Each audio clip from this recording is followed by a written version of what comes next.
Bem-vindos ao Fofoca de Segunda, o podcast que desenterra os acontecimentos mais chocantes da história. Olha aqui, seus fofoqueiros. Vocês acham que sabem tudo sobre o passado? Acharam errado. Nós, que temos a língua mais afiada que chicote, vamos te contar os casos que só os maiores xeretas da história conhecem. Toda segunda, um novo episódio para você começar a semana com o pé direito. Ou com o pé torto, né? Vai saber.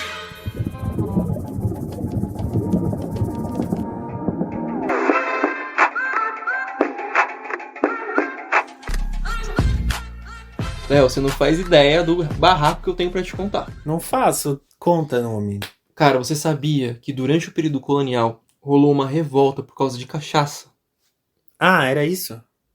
Era, ué. Não, isso aí eu já sei. De pinga eu entendo, meu filho. Não, mas é cachaceiro, hein, rapaz? Não é nesse sentido. É que assim, então agora deixa eu me explicar. Foi tema de um trabalho meu da faculdade de Brasil colonial, eu acho. Ah, tá. Acho que eu sei o professor também, inclusive. Foi. Mas não, ó, a história não era essa, não. A história que eu queria contar é do dia que rolou a revolta. Tá, então conta logo de uma vez, vai.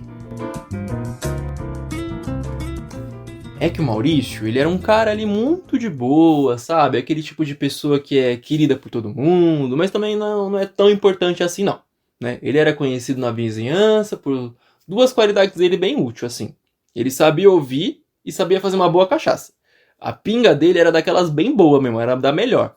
Era aquela que subia devagar, fazia o peito esquentar, a cabeça ficava até clara, assim, né? Clareava a mente. Ou confundia também, dependendo da quantidade que você fosse consumir.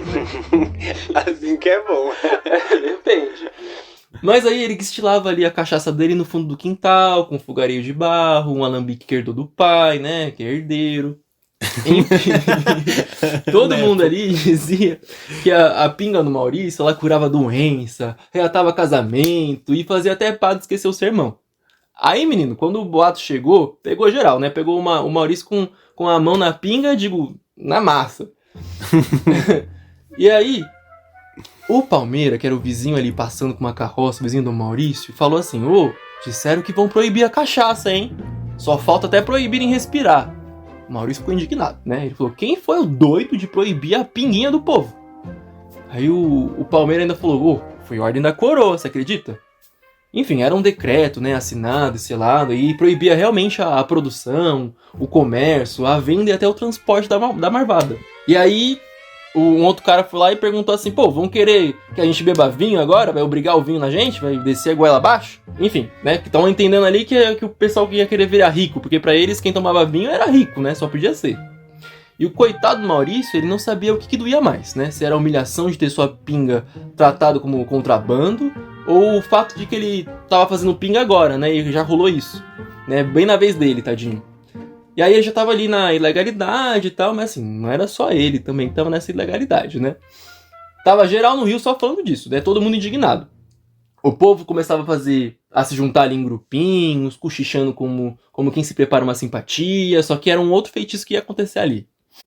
O clima era de uma panela de pressão prestes a explodir, né? Sem a cachaça, todo mundo ali engoliu em seco aquele decreto e tava meio ressacado de raiva mesmo. E aí, se você desse um bom dia, era capaz de receber um belo xingamento de volta, né? Do jeito que tava. Tipo você quando acorda de manhã. Ah, também não é assim, tá? É um humor matinal. E todo mundo tem, não tem aí, galera? Não, pode eu afirmar. não tenho. Mas é que o seu, quando você tem também, aí o dia inteiro, né? Ai, cala a boca. Vai. Não tem nada que faça pra melhorar. Não gostei. Segue. Ó, no dia seguinte, depois dessa revolta inicial, a cidade já não era mais a mesma. As portas da Câmara, elas amanheceram riscadas com carvão, um grupo de homens cercava a praça, discutindo alto, e o Maurício, que nunca foi ali tanto de política, ele seguiu logo atrás. Aí tinha um cara que gritava assim: o governador tem que explicar isso, e explicava nada, né? Ele tem que sentir no lombo. Enfim, o Maurício ficava ouvindo essas coisas aí, mas ele ficava meio quieto, né? Seus olhos queimavam.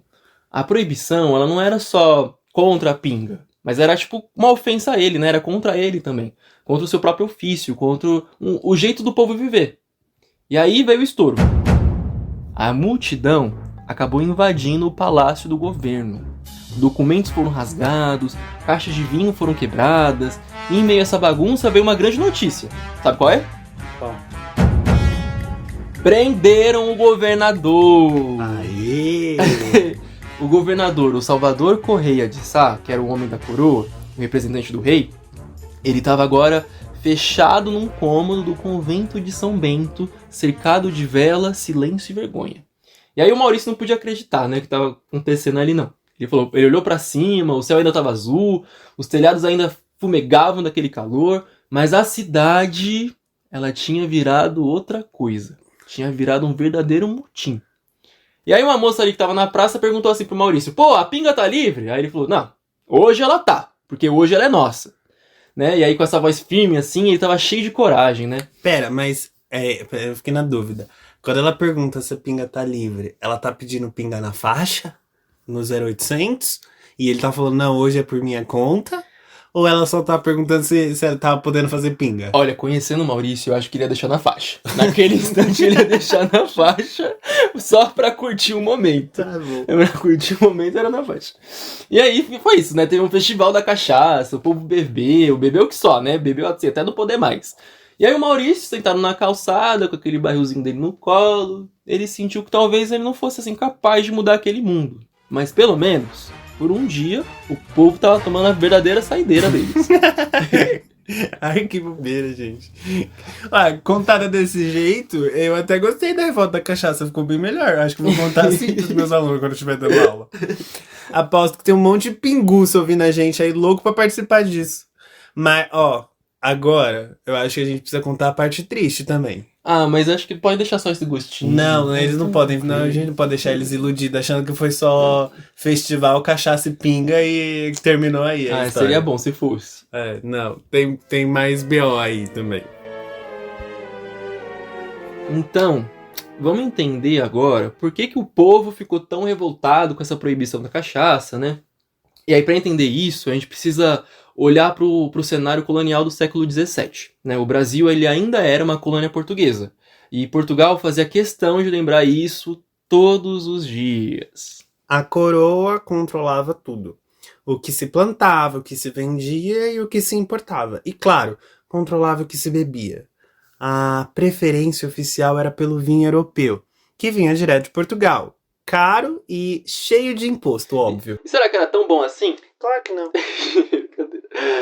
Enfim, enquanto isso, aqui no Brasil, a cachaça ela era a queridinha do momento, né? Tava nos engenhos, nas ruas, nas tavernas. Ela era feita da cana que o próprio povo plantava. Então ela era barata e era bem forte. E o sabor era da terra. Mas aí, Portugal olhou os números e surtou. A cachaça tava irritando mais que o vinho. Tava ganhando carreira internacional até. Nossa, é tipo aquela, assim, pensando numa linguagem meio diva pop, é quando tem aquela rivalidade entre Britney e Madonna, surgiu, sabe? O que seria a cachaça? A Madonna ficou o vinho, que é o mais antigo, no caso. Ah, mas nesse caso acho que eu prefiro o vinho, então. Ela envelheceu igual vinho. A Britney foi pro saco, né? Não, vai, continua, segue. Desculpa, fãs da Britney. Enfim, a pinga ela já circulava até nos portos africanos. E aí era uma parte do comércio bem maior, né? O tráfico negreiro do Atlântico. Porque assim, era uma lógica mais cruel aí. Os portugueses, eles levavam a cachaça para o continente africano e aí, em troca, eles compravam pessoas escravizadas.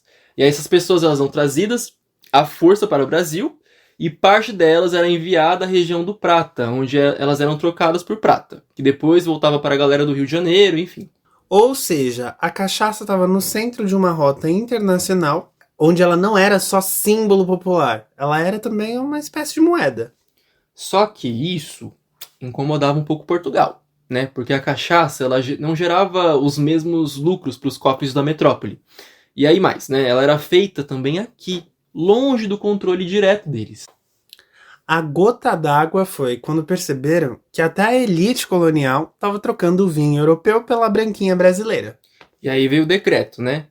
Então, em 1649, o rei proibiu a produção e o comércio da cachaça. Mas a ordem demorou para pegar, né? Só em 1660, ali, com a chegada das novas instruções no Rio, é que a coisa explodiu mesmo. E explodiu no lugar onde o povo vivia da pinga. Explodiu onde a bebida sustentava famílias, rolava em batismo e regava o luto. Explodiu onde a marvada era mais que um trago, era a identidade. E foi aí que o barraco desabou.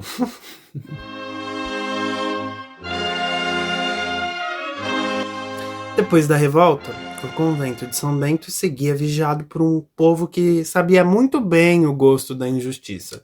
Só que, como sempre, a coroa não deixou barato, né? A repressão veio e veio forte. Veio com Carta de Lisboa, veio com tropa, veio com sede de vingança. Os líderes da revolta foram perseguidos, alguns presos, outros deportados, mas como o movimento era do povo, do chão mesmo, foi difícil punir todo mundo. O governador Salvador Correia de Sá, aquele que tinha sido preso pelo povo, né? Ele foi libertado e reempossado. Mas ele voltou diferente, ele voltou ali mais cauteloso. E Portugal, bom, até tentou manter a proibição, mas percebeu que era enxugar gelo. Porque no fim das contas, a cachaça sobreviveu, né? E mais do que isso, ela se fortaleceu. Porque ela ganhou prestígio, ganhou imposto, reconhecimento oficial. A revolta da cachaça pode até parecer pequena nos livros de história, mas ela mostra uma coisa poderosa. Quando o povo se organiza e quando a marvada entra em jogo, o povo vira uma fera. E olha, se você acha que a cachaça ela é só uma bebida, segura essas curiosidades que provam que ela é praticamente um personagem da história do Brasil. Para começar, você sabia que a cachaça é a primeira bebida destilada produzida nas Américas? A destilação começou aqui antes mesmo do rum. E olha que o Caribe é famoso por isso, hein? E ela já teve mais de 3.000 apelidos. Ou seja, um deles assim, vai. Branquinha, marvada, água que passarinho não bebe, pinga do capeta, caninha, mé, danada, Paraty, enfim. Falando em Paraty, o nome dessa cidade colonial do Rio virou sinônimo de cachaça porque era de lá que saía a mais famosa do período. E aí hoje a cachaça ela é patrimônio cultural brasileiro. Então ela tá no centro da roda de samba, no altar do candomblé, na prateleira do bar e na memória de muita gente.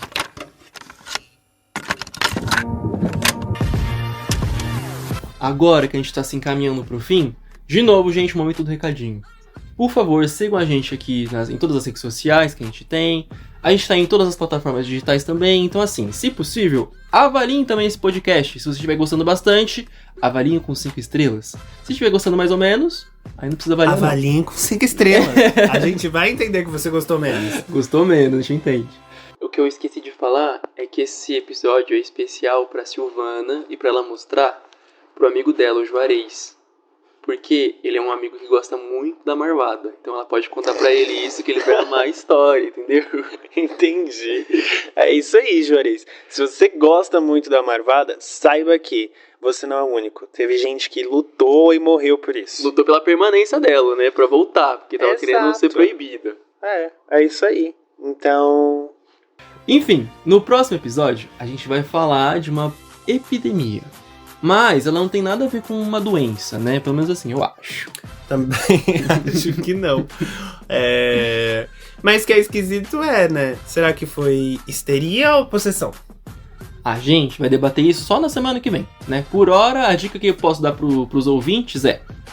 A gente vai falar de 2 casos de epidemia. Um na Europa e outro no Brasil. E uma delas rolou na festa junina, tá? Tá, chega aí, tá? Senão vai ser muito spoiler também. Até mais, galera. E não se esqueçam que a fofoca é de segunda. Tchau! Tchau!